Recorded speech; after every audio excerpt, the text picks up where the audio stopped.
Have you ever scrolled through the headlines and just wondered, how do some of the richest people on earth end up paying a lower tax rate than you or me?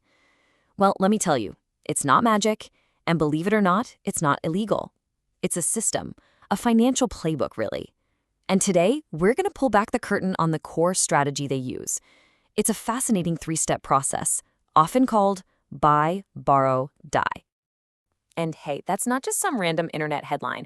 That question comes straight from the mouth of Warren Buffett, one of the wealthiest people in history. It's this wild paradox that really gets to the heart of how wealth is built and kept at the highest levels. And it reveals a whole set of rules that most of us don't even know exist. So before we dive in, let's get one thing crystal clear. Everything we're talking about today is perfectly legal under the current U.S. tax code.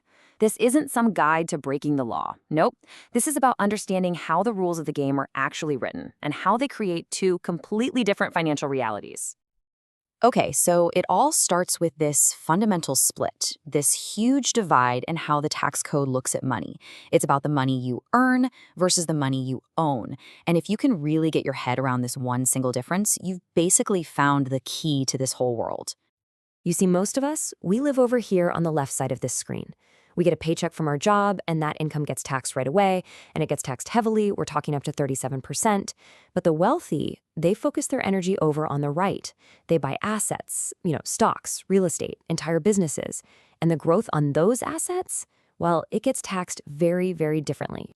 And the secret sauce to all of this is a little concept called unrealized gains. It's such a powerful idea. Basically, it's all the profit you've made on paper from your investments. But, and this is the important part, because you haven't actually sold the asset and realized that gain, the IRS just doesn't see it as taxable income. It's like your wealth is growing in the shadows of the tax code. I mean, just think about this for a second. If a billionaire stock portfolio grows by $1 billion in 1 year, their tax bill on that growth is a big, fat zero, not a penny. The tax man only shows up when they sell. But here's the multi-billion-dollar question. What if you never have to sell? And that very question leads us right to the master strategy, this ultimate wealth loop.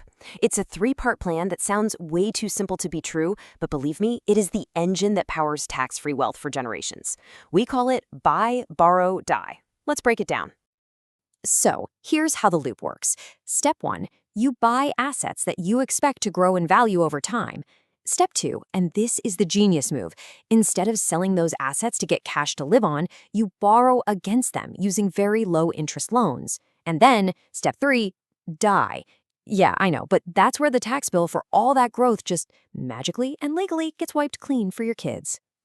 The whole borrow step works because of this one incredibly simple rule. A loan is not considered income by the IRS, so it's totally tax-free. You can borrow millions against your portfolio to fund an amazing lifestyle, buy a jet, whatever you want, and you won't owe a single dime in tax on any of that cash. And this right here, this is the final, absolutely jaw-dropping piece of the puzzle.